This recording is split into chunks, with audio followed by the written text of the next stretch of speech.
Have you ever been editing a large file in Vim? Maybe a markdown file with a blog post or some code, made some changes to it and then wished you could jump back to one or some of these changes you made earlier? Well, today I'm going to show you a Vim feature that helps you do exactly that, the change list. If that sounds interesting to you, lean back and stay with me here. Hi, my name is Marco. Let's get started.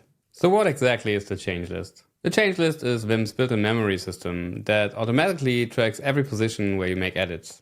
Think of it as breadcrumbs for your editing journey. So every time you insert, delete, or modify some text, Vim exactly remembers where that happened. There are two commands that can be used to jump to positions of these changes.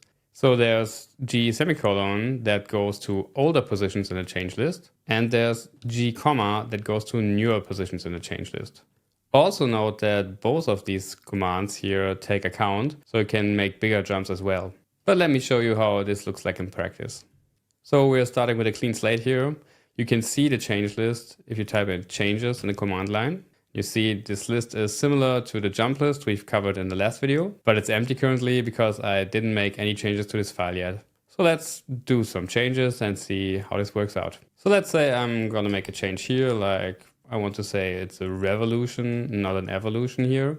And then maybe let's jump a few paragraphs down here and delete the next one. Then let's jump to the end of the file and let's add some line here. Like and subscribe is always a good line. You know that from other videos of mine. And let's look at the change list again. So type in changes here. And now you see we have a list of our changes we made here. Also this one I edited out because I made a mistake. And what we could do now is navigate through these changes. So let's do G semicolon. Let's look at the change list again. You see we are at this invalid state here now. Let's do it one more time, G semicolon, and you see we are jumping back to the top here. Let's look at the changes again. So it's the second change we did. And then we also have this one change left, the revolution of text editing. That was the first change we made. So G semicolon, and we are exactly here. So we can also jump in the other direction, G comma, then we get to the invalid mark again, I think. I'm sorry to have messed this up before, but let's jump right over it. And let's look at the changes again. And now we're at the last change here. We also talked about giving counts to these motions before, but we haven't shown this yet, so let's do this. Let's jump to this change here. So this is where we're currently at. So it's 2 changes older than the position we are currently at. So this was the deletion of the paragraph we did. So let's do 2G semicolon. And now we're at this line 8 here where we deleted the paragraph before. Look at the changes again. Yep, this fits.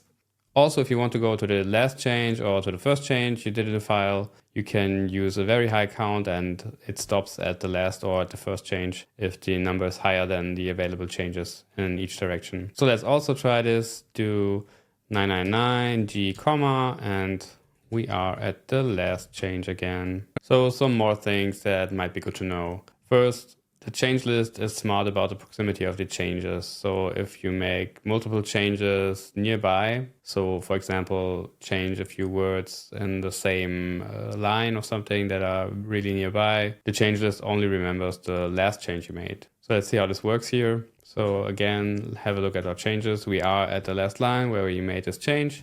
Let's add like a thank you here. And let's do another change. Let's maybe add so much here. So let's look at the change list again. What happened?